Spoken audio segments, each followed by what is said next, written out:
Bonjour tout le monde, Mireille Massé, conférencière, auteure et spécialiste consultante en yoga pour les sportifs et en santé bien-être au travail.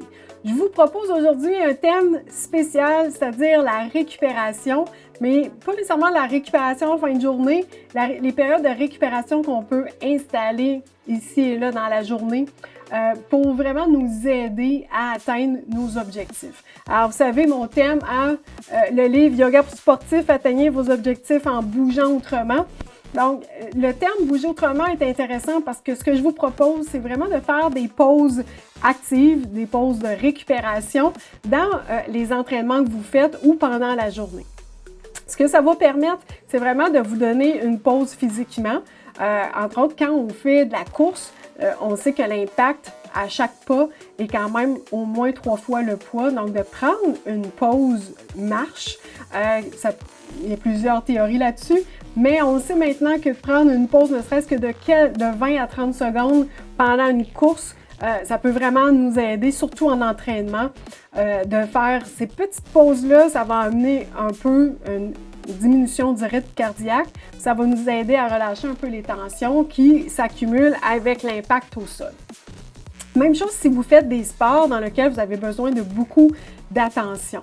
Alors, quand on fait des sports comme la course en sentier, on doit vraiment toujours être très attentif pour ne pas tomber en bas d'un ravin ou tomber en bas d'une roche ou peu importe, on a beaucoup d'obstacles.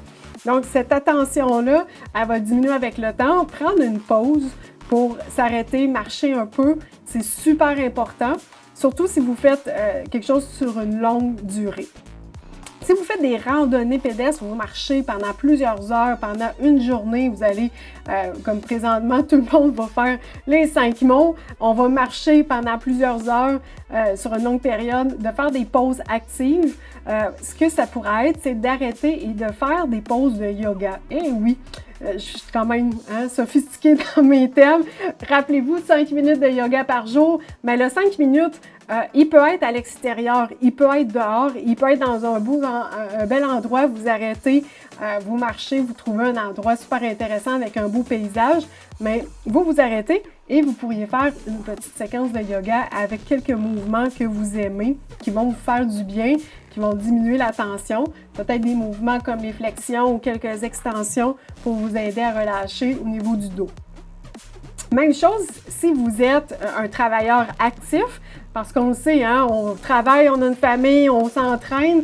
Si vous faites un travail qui est très actif, super important de prendre quelques pauses dans la journée. Je pense entre autres à quelqu'un qui fait peut-être de la coiffure, qui est debout avec les bras soulevés. Alors on a beaucoup d'inconfort, de blessures, de douleurs au niveau du haut du corps. Souvent les épaules s'arrondissent. On a des douleurs au niveau des articulations. Donc pour garder une bonne mobilité, de faire des mouvements de souplesse de yoga dans notre journée et pas besoin de les faire très longtemps. On peut étirer notre 5 minutes en faisant des pauses de 1 ou 2 minutes quelques fois par jour. Puis à la fin de la journée, c'est là qu'on va voir l'effet ou à la fin de la semaine, c'est là qu'on va voir l'effet de ces petites pauses-là. L'autre avantage de faire des petites pauses comme ça, marquées de briser un petit peu le rythme, c'est d'aider à relâcher la tension, le stress, et diminuer la fatigue et ramener une concentration.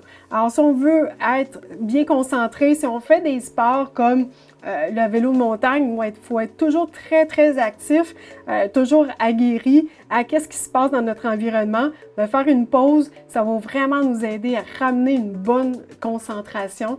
Encore là, le yoga pourrait être des mouvements actifs debout, de flexion ou au sol, si vous trouvez un endroit intéressant. Et ça va vous permettre vraiment là, à faire ces petites pauses-là. Mettez-vous des petits reminders. Ça va vraiment vous aider au courant de la semaine à performer le plus longtemps possible. Si vous avez besoin de suggestions, vous pourriez regarder dans le livre, il y a plusieurs séquences de 5 minutes sur ma chaîne YouTube où vous pourriez utiliser mon programme Yoga pour sportifs sur 12 semaines dans lequel j'inclus plusieurs thèmes et qui vous amènent vraiment à inclure le yoga sur une base quotidienne. Merci d'avoir été avec moi. J'espère vraiment vous rencontrer bientôt, peut-être dans un atelier ou une conférence de yoga dans votre région, sinon dans mes cours. Et si vous avez besoin d'informations, mireillemassé.com. Merci tout le monde!